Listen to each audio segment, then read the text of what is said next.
Hello everyone, this is Consub01 bringing you some fresh gameplay from the land down under. Now there's been a lot of talk lately in the wake of EA cancelling yet another Star Wars title. This one a open world game that EA, or rather Disney, should step in and remove the Star Wars license from EA. Bit of context, a few years back Disney gave EA the license to exclusively produce, develop and release Star Wars games with its companies. And since then we have received Battlefront 1, which had promise but failed to deliver with a lack of content and no campaign, so to speak. And a mobile game that I still have not played. And finally, this game here, Battlefront 2, which, well, if you haven't heard how that turned out, yeah, I'm just, ugh.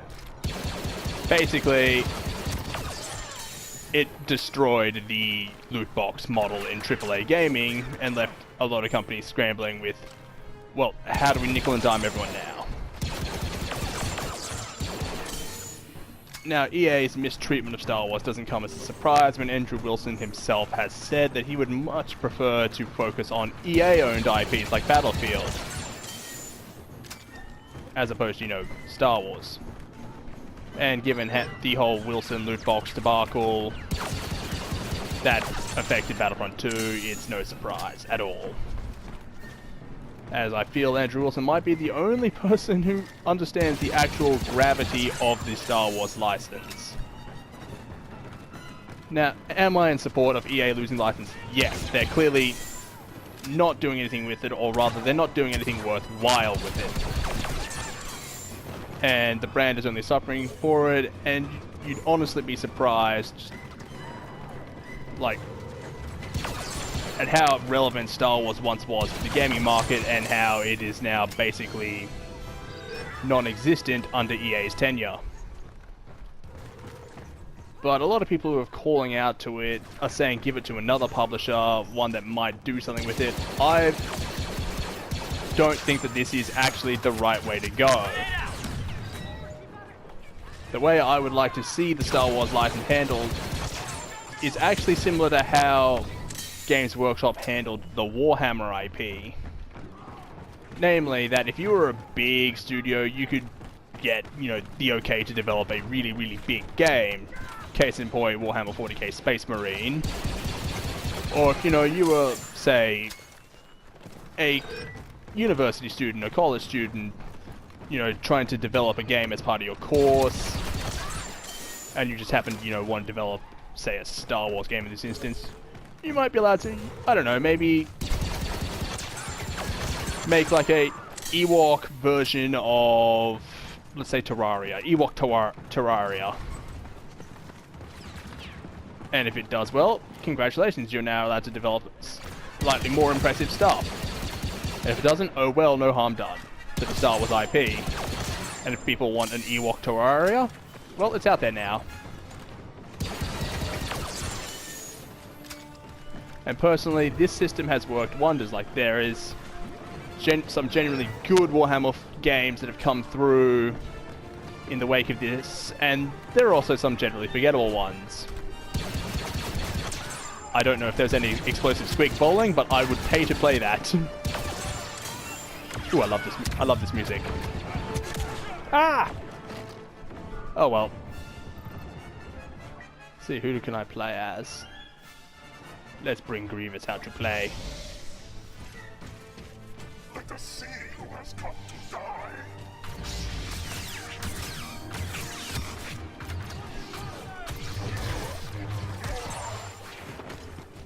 die. That's actually what hurts me about this game so much. It had so much promise, and, you know, following the loot box debacle, it's actually been handled pretty well. Been allowed to grow into a somewhat enjoyable game, particularly in short bursts. So yeah, that's my 2 cents on the matter. Disney should, in fact, if it does have a, you know, clause to remove the license from EA, it should enact that clause and it should take the IP out to the open market. There are some amazing ideas out there, as evidenced by things like Hollow Knight and where we could see, like, say, maybe the return of something like Super Star Wars.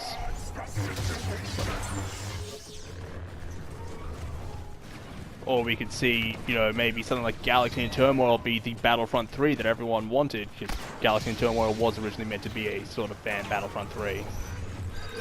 But then, you know, Star Wars IP and EA's property.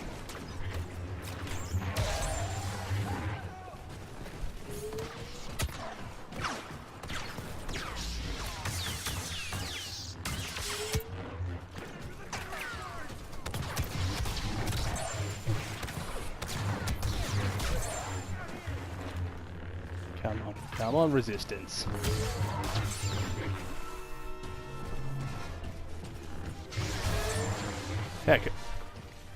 Heck, I'd actually like to see maybe a more tighter thing about Star Wars, about like bounty hunters and mercenaries. Oh wait, wasn't there a game like that, Star Wars Bounty Hunter?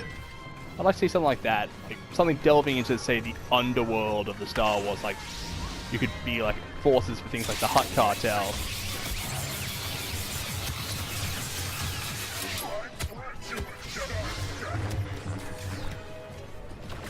Wait.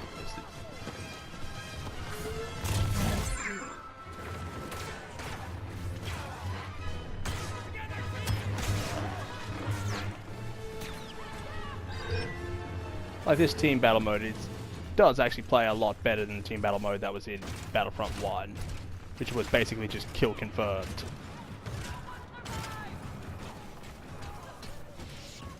Come on.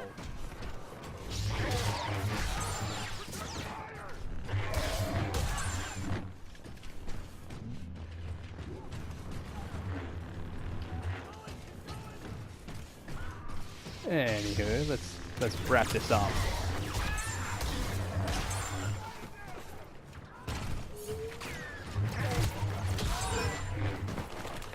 An interesting little note, there has only really been 2 AAA Star Wars games released since EA took the deal, and that was Battlefront 1 and 2 under EA. As opposed to, say, you know, the period of time in the early 2000s where we had LEGO Star Wars 1, 2, 3, KOTOR, the original Battlefront series. We had Jedi Starfighter, Bounty Hunter, Republic Commando.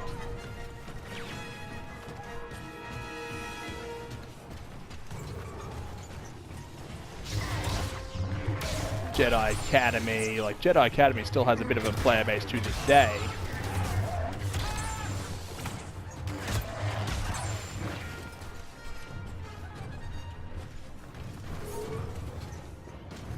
Heck, I'd actually like to see like a deal with Namco Bandai, see like a successor or a spiritual successor, or even an outright remake of Masters of Teräs Käsi.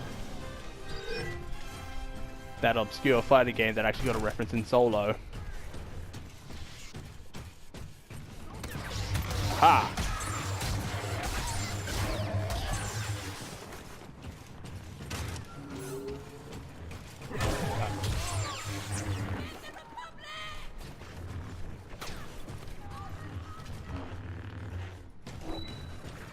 Milestone completed. Trooper training.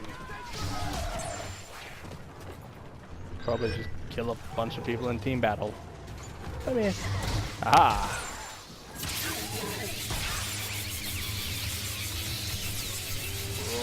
Your defeat is at hand.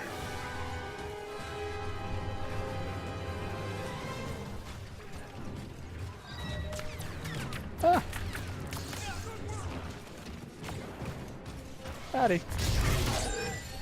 You dead.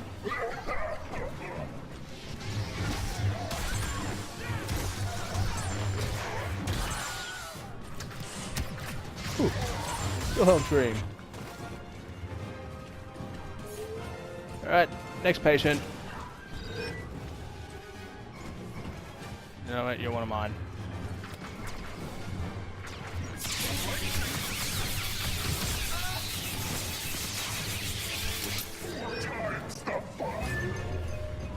And we are done here. Anyhow, please like and subscribe if you want to see more. We'll probably be starting my WoW leveling series as my next video. Or just do a quick Call of Duty one. Anyhow, till next time, this is ConCyber1, signing out.